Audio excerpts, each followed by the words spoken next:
Hello everyone.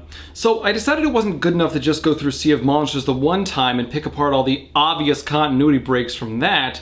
I wanted to finish the book series, you can see it right up here actually, and I wanted to go through the movies again to see what else they screwed up, the small things that escaped my notice the first time. And good God. The amount of notes I have just on the mistakes I missed the first time are about what I normally get going through a movie initially. It is so bad. There are so many small things that you miss the first time. Once you actually go through it again and you know what to look for, it's appalling how many things they've ruined. And it's not just within the book series. Within the movie's continuity itself, it screws things up, which I will get to. But first, I've got to say a very obvious spoiler warning. I am going to be going through the entire book series, all 5 books, so seriously, if you've not read them, go read those first. I definitely recommend it. They are very good books. If you've got to know, I'd give all of them at least a 4 out of 5. Seriously, they screwed over Riordan so much on this. And yes, for those of you who pointed out in the comments, I admit I was wrong. It's pronounced Riordan, not Riordan like I've been saying. Alright, so I've said my spoiler warning, and I assume everyone who's still watching has either already read the books or they don't care, so let's get into this. Now, admittedly, some of these are just going to be really small nitpicks that just kind of stuck out to me, but some of them are catastrophic.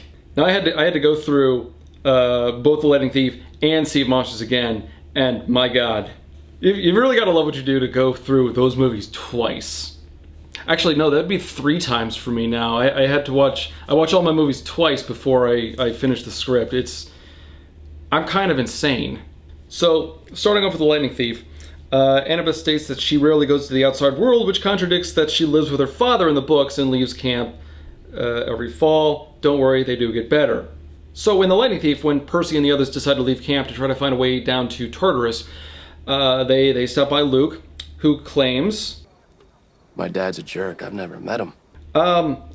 This is a lie. Not only has Luke met his father, Annabeth was there when he met him. There's a scene in the 5th book where we get a flashback to Luke's childhood. He's 12, I believe, and they're visiting his mother just because, well, they've run out of safe houses, they're on the run from monsters, and they gotta stop by real quick. Hermes drops in to see him, and this will be important later on, or at least it would have been if the movies had any chance of continuing. But anyway, it would have been important later on to show Hermes' depth of character as far as Luke's role in the Great Prophecy. So not only is this line bullshit, but Annabeth doesn't even show any kind of a reaction. Like, okay, did you travel with Luke as a kid or not? I mean, throughout the books, we see that she's deeply torn emotionally over what Luke is doing. She wants to find a way to save him, but has no idea how. He used to be one of the biggest heroes in her life. When she was 7, Luke rescued her from the streets and from monsters and gave her a bronze dagger, which ends up being the cursed blade, but I'll get to that one later on, don't worry. And yet in the movie, we see no emotional connection between Annabeth and Luke. He's just some guy she knows from camp. And then there's a scene where Annabeth and Percy are talking about the law that exists pertaining to gods and their children. Right after we were born, Zeus decreed that the gods couldn't have physical contact with their mortal offspring. Oh, that's a stupid law. Now, in the books, that law is supposed to be that Zeus, Poseidon, and Hades cannot have any more children because their children are particularly powerful. The last time they had kids, it caused World War II. So ever since then, they've made a pact to not have kids, which both Zeus and Poseidon end up breaking. Not Hades by chance, but that's... I'm not gonna get into Nico because he doesn't really show up in the movies. The movie tries to make this claim that the gods can't see their kids, which is bullshit on multiple levels. First off, the screenwriters pulled that out of their asses. Second off, it doesn't make any sense because Dionysus runs the camp, god of wine, and he has 2 kids in camp himself, Castor and Pollux. How the hell is he expected to run the camp and at the same time not see his kids? And it's not like there's no emotional connection there either. Dionysus specifically requests of Percy in book 5 to keep... Which one was still alive? I think it was Castor who was still alive, or Maybe it was Pollux. I don't remember. Someone in the comments, please correct me. Anyway, one of Dionysus's kids is dead and the other one's still alive, and Dionysus asks Percy to keep the other one alive throughout the battle in book 5. It's a very humanizing moment, I thought. So to see a line like this is so contradictory to what the books had. Screamingly inaccurate. I mean, why do you gotta go and make something up like that when you could just say that the gods are always busy? Oh, but then there's the excuse that Poseidon gives on later on, but I'll get to that later. There's a lot to go over. Now, there's also the bit where Percy fights the Hydra too early in the Parthenon in Nashville. I don't want to go over too many of those things just because I've already covered that in my initial review. Same thing with Percy's powers being way too powerful, because that makes for less drama later on in the movies as the battle for Olympus is happening, and it's... So when Luke comes to Olympus to steal the Master Bolt back from Percy, Annabeth uses a dagger on him, and I've got to wonder, is that supposed to be the cursed blade that Luke gave her when they were kids, or is that just a random dagger she happens to have? I don't think even the screenwriters know. And the movie wraps up with Poseidon explaining that he couldn't see Percy because hanging out with Percy and his mother was making him more human somehow. And that, of course, is what led to Zeus passing the no seeing your kids law. So that was just for Lightning Thief. Admittedly, not that bad. I only got a page of notes for all of that. Sea of Monsters, though. Oh my god, there are so many small things that I didn't even notice the first time because I didn't know what to look for. But, I mean, just... ugh. And then so many points I didn't get to in the review because, well, you guys don't have 3 hours to listen to me complain. I mean, right out of the gate, when we got Grover leading Annabeth, Luke, and Talia to camp. I mean, first off, all the kids look like they're the same age. They're all maybe 10, maybe 12, when really, and again, someone please correct me in the comments if I'm wrong about this, Annabeth is supposed to be about 7 or 8, Luke's supposed to be about 12 or 13, and Talia is supposed to be 13, 14, 15, something like that. And that's important because that ties into the Great Prophecy. Talia, being Zeus's daughter, is a potential subject of the Great Prophecy, someone who may bring about the destruction of Olympus or its salvation. And she needed to be frozen in time, effectively. She ends up getting turned into the tree, which kind of locks her in at 15 years old. Amending my previous thing, I'm pretty sure she's supposed to be 15 when this happens. Instead, she grows along with everyone else, which raises a lot of questions. I mean, first off, if she's effectively dead and living as a tree, how does she grow physically when she's confined by all the roots? Why does she grow? I mean, if she's growing, why doesn't her hair grow with the rest of her? When we see her in the end of the movie, her hair is just below her shoulders. But if she's been stuck on the ground like that for at least 6 years, then how come her hair isn't like all the way down to her legs? Is someone coming by and cutting her hair while she's there embedded in the ground? That's a little weird, isn't it? Almost like she's not dead, and people should stop freaking out, and someone should have come up with this idea sooner of getting the goddamn fleece to heal her. Why do her clothes grow along with her? Is someone changing her clothes? If so, how? Because again, she's stuck within the roots of this tree. Do you guys see how dumb this is? There's so many questions I have about that particular facet, and keep in mind, we're not even 2 minutes into the movie yet. And something else I noticed that I found was very interesting between movies. You'll notice in the first movie, Percy's mother, Sally, is able to make it all the way to the archway where it says Camp Half-Blood. She is, at that point, grabbed by the Minotaur because she can't get past the barrier. Well, okay, that's fine. Here's the problem. Notice where Talia's tree is in relation to the arch, and the fact that the barrier stops them there, probably 50 feet away from the arch. How did the Minotaur get past the barrier at Talia's tree? It's not even that it's inconsistent with the books. These movies are inconsistent with each other. I haven't looked up the screenwriters to see if they're different people because, quite frankly, I don't care that much.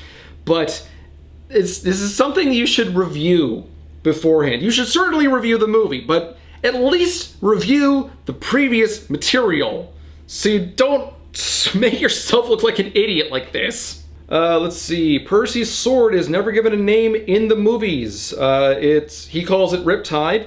And don't ask me to try to pronounce the Greek name of it. I would screw that up.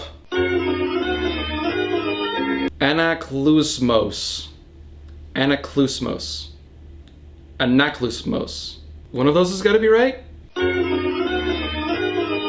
Also, it's a clicky top, and it's supposed to be a cap top. Capped on. Pen with a cap. It's like a sheath in that way. We don't have a sheath now, it's just a clicky top of doom. Easier to animate, I'm sure, but at the same time, you've gotten rid of the sword motif that pens naturally carry with them. Now, throughout the Sea of Monsters, we're led to believe that Riptide is actually the cursed blade, which is not true. I mean, even Kronos calls it the cursed blade, and I don't know where the hell you got that from. The cursed blade. Cursed blade shall reap. Now, the cursed blade was actually Annabeth's dagger, and the reason it was cursed was because Luke gave it to her as a kid, promising that they were always going to be together, like family-wise, and he ended up betraying that when he sided with Kronos. The betrayal meant a broken promise, that carried over to the knife, and Luke had to use it to kill himself in the end of the 5th book. He was the hero whose soul was reaped by a cursed blade. Also, Annabeth doesn't once call Percy Seaweed Brain in the movies. Little touches like that do make a tremendous difference, I've found. Okay, and we get to the Great Prophecy itself.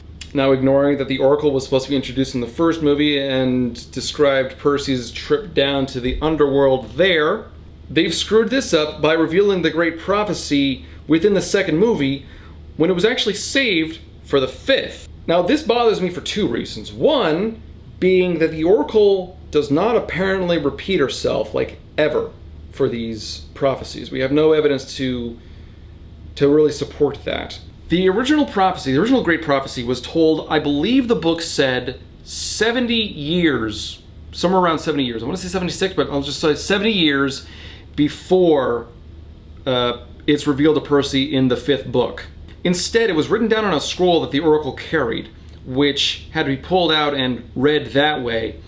And the other thing that annoys me about that is that the whole thing was saved to the very end because it kind of foretold Percy's doom, or at least that's what they assumed it was doing. They spoke of the cursed blade reaping a hero's soul, and Percy spent the entirety of the 5th book worried that the battle for Olympus was going to kill him.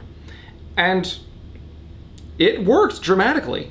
Instead, movie Percy just kind of takes it all as, alright, it's something else I gotta do. Woe is me. And that gives us such a less interesting character instead of what the book gave us, because the book gave us a dramatic hero who still knew, or believed rather, that he was going to die, and still fought to protect everyone anyway. The movie Percy is just this self-absorbed jackass. Another point on the mist that I didn't bring up in the review is, if it has to be applied, then how does the movie explain the Chariot of Damnation?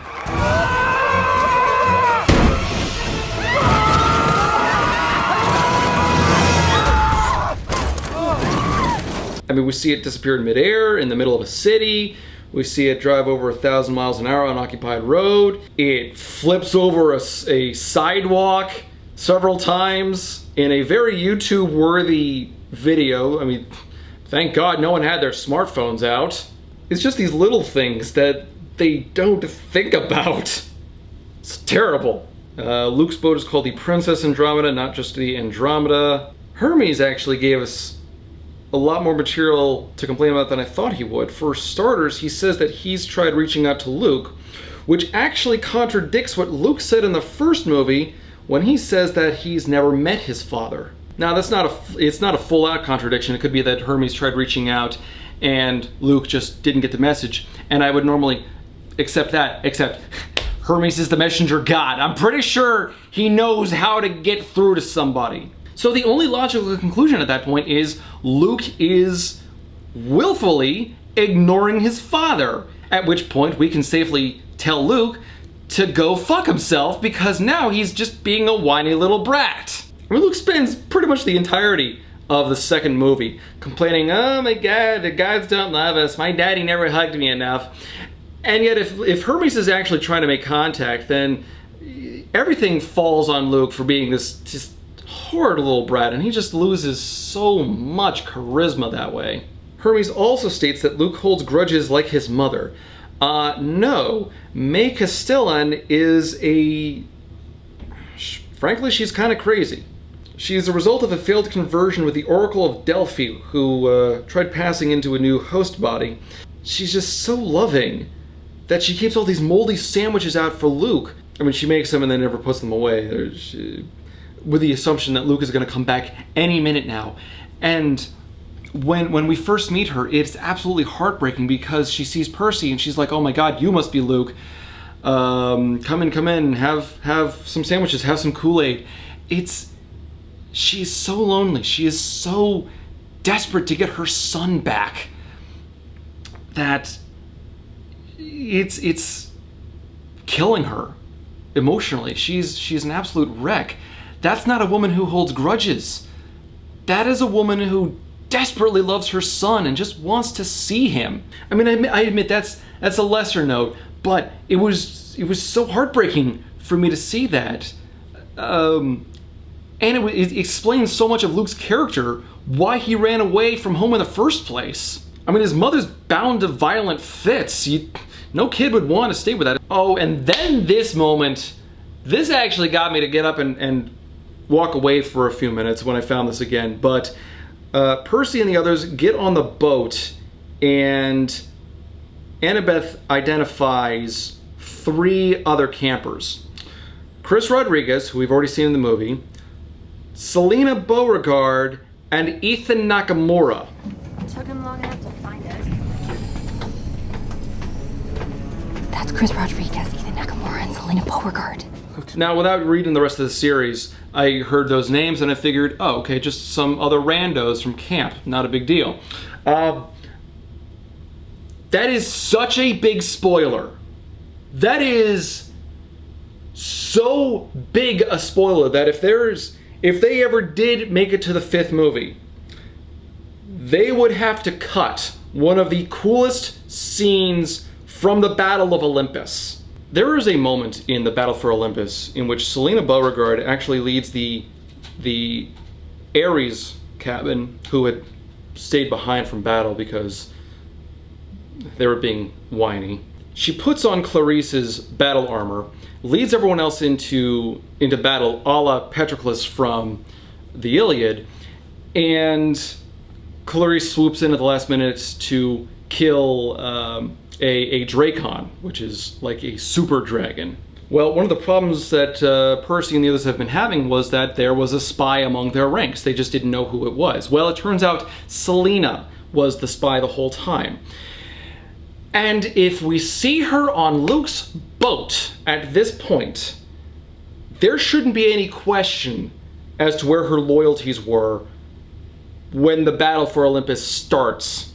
So yeah, I saw you on Luke's boat a while back, but I guess you're good now.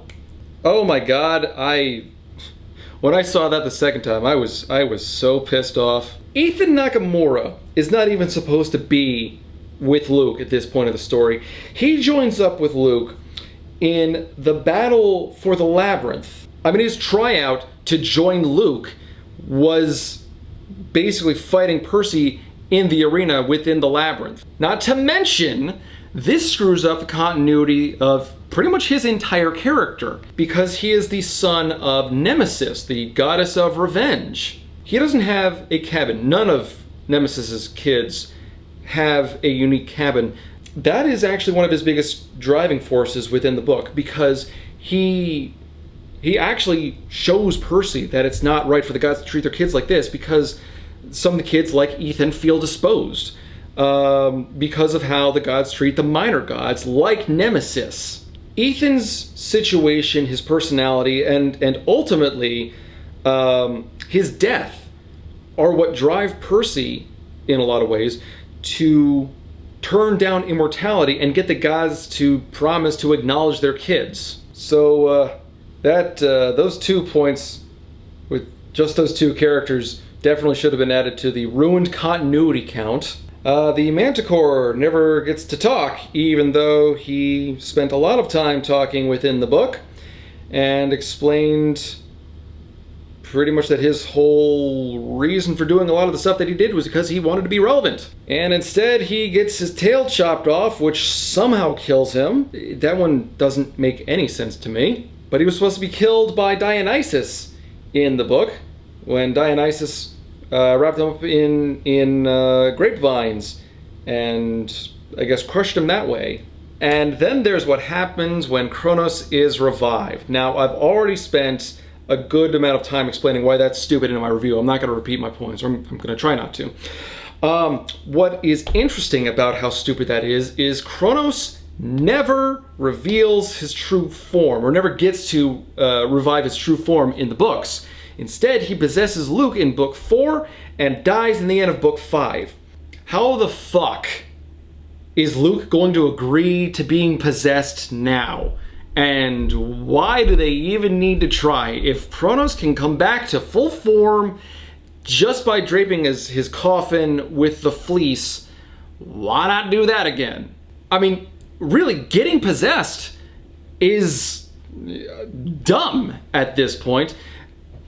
Strategically, it makes a lot more sense for Luke and the others to go through the labyrinth and find a way into Camp Half-Blood, or just invade straight out. Quite frankly, the double agents alone would do wonders for getting the fleece out of camp.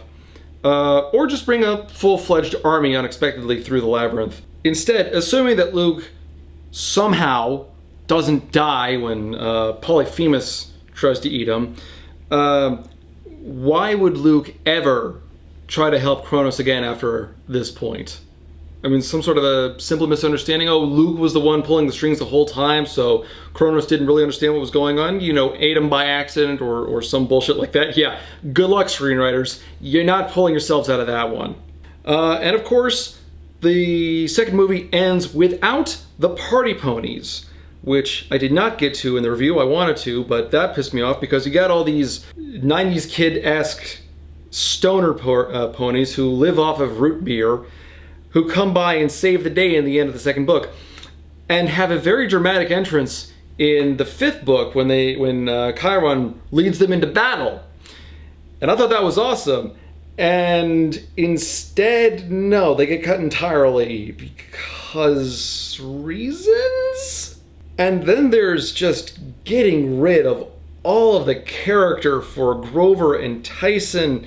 The way that these movies end, there's no way to properly tell their stories or their life goals or anything. Grover, for example, doesn't end the movie by trying to search for Pan, which in the books is his life's goal. I mean, I suppose you can wedge something in either the third or the fourth book. The problem is it's not going to have nearly the depth that it did in the books.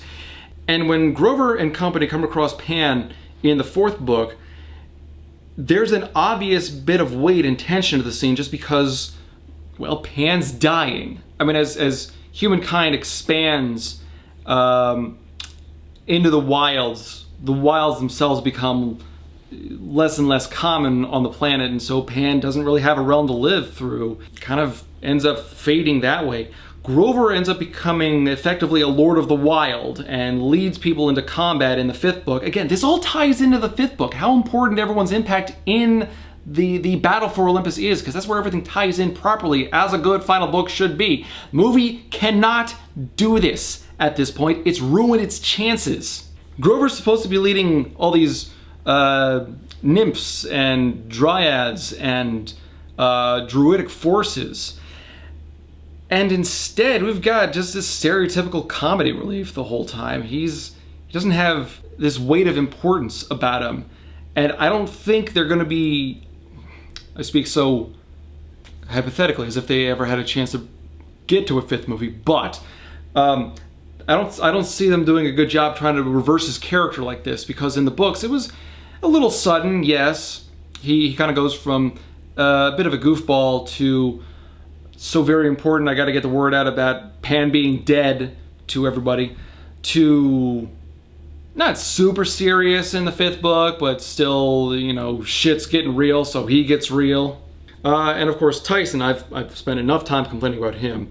He does not leave at the end of the 2nd movie, so he doesn't work with the other Cyclops for the gods in their forges, which means he won't have that established influence with them, or his work as a smithy, which means that when he leads the Cyclops into battle in the 5th book, it's not going to be nearly as impactful. That's something that Riordan really understood at writing. You got to tie these things up. You got to build them up so that we really want it, so that when the moment does show up, it's everything you wanted. That big dramatic moment is finally here, and it can just read along and cheer as Tyson leads an army of enlarged Cyclops into battle against Typhon. It's such a disappointment to see them screw something like that up. It's the small things that lead into the big things. You gotta be aware of your characters and where they're going within the story. And for them to drop a note like that is so reckless in storytelling that is appalling, borderline offensive, I dare say.